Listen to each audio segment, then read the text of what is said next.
Good morning.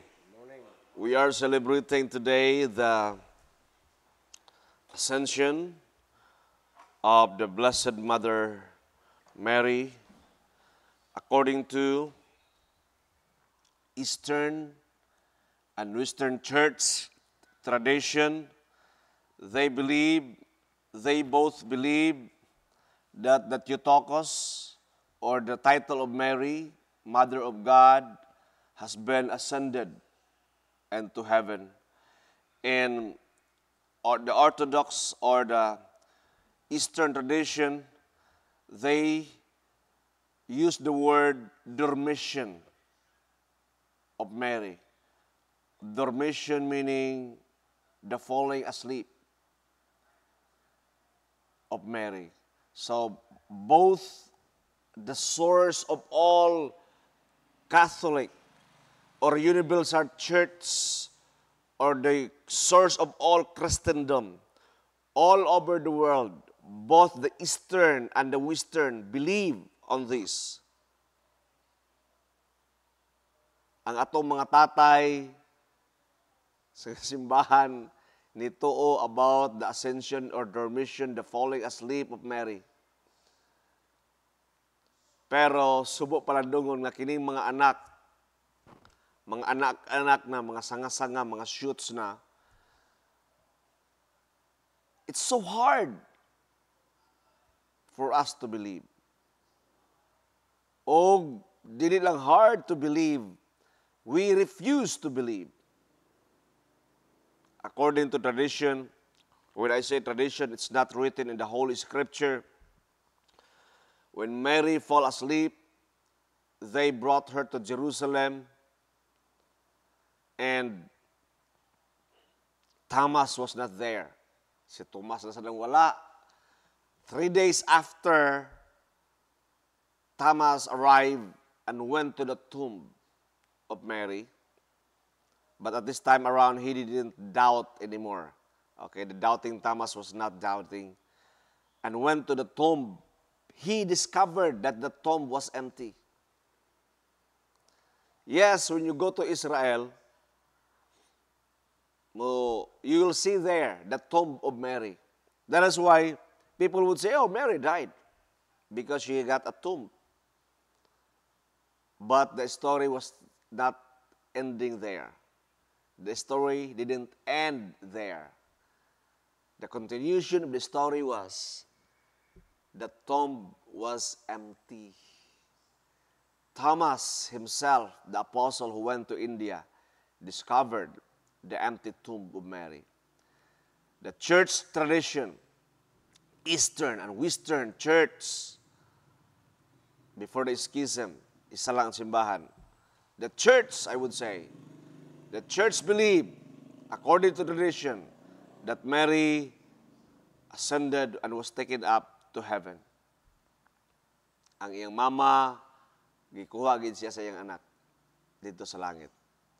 That is why our first reading, it says there, John the Beloved in Patmos, when he was exiled, when he wrote the book of Revelation, he said, and there appeared a great sign in heaven, that there before me I saw the Ark of the Covenant, and a woman clothed with the sun. Say ka na, ang iyang usa ko ka babae nga nagsalina sa adlaw.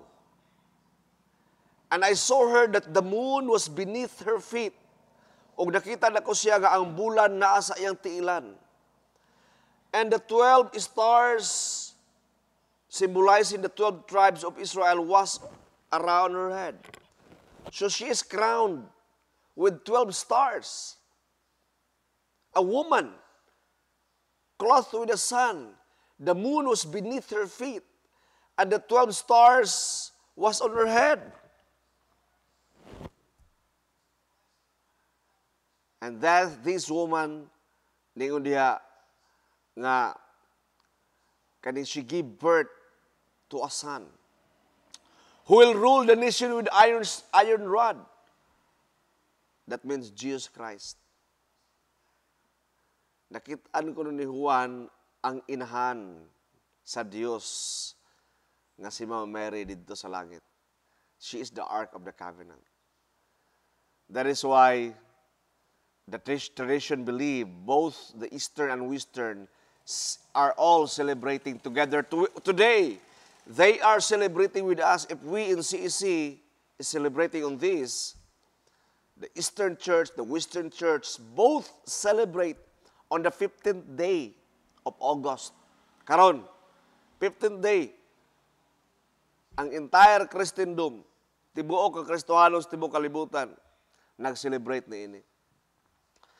And as part of the Catholic, part of the one Holy Catholic and Apostolic Church, we are also celebrating, honoring our mother, the Mater Dei, Mother of God. And we would say, Ora pro nobis peccatoribus, nunc et in hora mortis nostrae. Pray for us now and at the hour of our death. I love the kaning prayer, kanang Ave Maria, gratia plena, di ba? Meaning, Ave Maria, gratia plena, Hail Mary, full of grace. Tradition believed that Mary, full of grace, is not when she was born. No. Even before she was born, she is full of grace. And when she was born, she is full of grace. And after her ascension, she is still full of grace. That is why she is the best intercessor of the church. Siya ang pinaka-the best nga atong tawgon nga mag-ampo para kadato iyang mga anak. She is full of grace. Gratia plena. Dominus tecum. Meaning the Lord is with her, or the Lord be with you. Benedicta tu in mulieribus. Benedicta tu meaning blessed are you among women, mulieribus. So our mother is the blessed woman. When she arrived at Elizabeth's house, what did Elizabeth say? Unsay giingon ni Elizabeth? Bulahan ikaw sa mga babae nga tanan, ug bulahan usab ang bunga sa tiyan mo, or ang imong gisabak nga si Jesus. It was from the mouth and the prophecy of Elizabeth, because the Bible says Elizabeth was filled with the Holy Spirit. Napuno siya sa balaang Espiritu ug she began to sing. Hail Mary, full of grace, the Lord is with thee. Blessed are you among women, and blessed is the fruit of your womb, Jesus. Maigsoon, nindot kayo, palandungon, nga kita na ay inahan. Ako ug ikaw, kitang tanan na atay mga inahan. Don't you know nga pag mawala ang atong inahan, mas makaingon pagid ta nga pagkanindot gid kayo kung naay inahan. Pag mawala atong amahan, makaingon gid ta pagkanindot kayo kung naay amahan.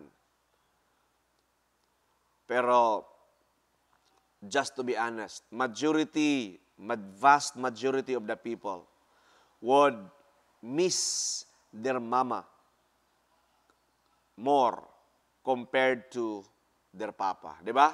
Mas mamiss na to ang atong mama kumpara sa atong papa. I'm not saying mas lupigon na to ang Ginoo. We would miss them both. Pero the mother touch is different. Kung kita masakit, lahi ra gyud ang mama mo atiman. And remember this. We have our mother who cares for us. We can naghuwat lagi siya sa ato. If you haven't tried yet, me when I was driving multi-cab gikan sa Palapay all the way here, one of the favorite place I would say on earth me is ako sakinan. Kay every time nga ako sakinan, that's the time na it's quiet. Gihimo na ko nga tradition nga mag-ampo gid ko. And I always tungod kay your mind is scattered, wandering, I always begin with the Pater Noster or the Our Father. Then, after the Our Father, since I do not know the best prayer for me, tungod kay sometimes our prayer is selfish, I would ask the Mother of God to pray for me, to intercede for me, for the church. So if you want an ally who would not turn her back at you, on you, call up the Mother. She will, and she would, pray and intercede for you to her Son. That is her rule sa simbahan. I hope nga ito ng pagbabaton. Let's all stand, please.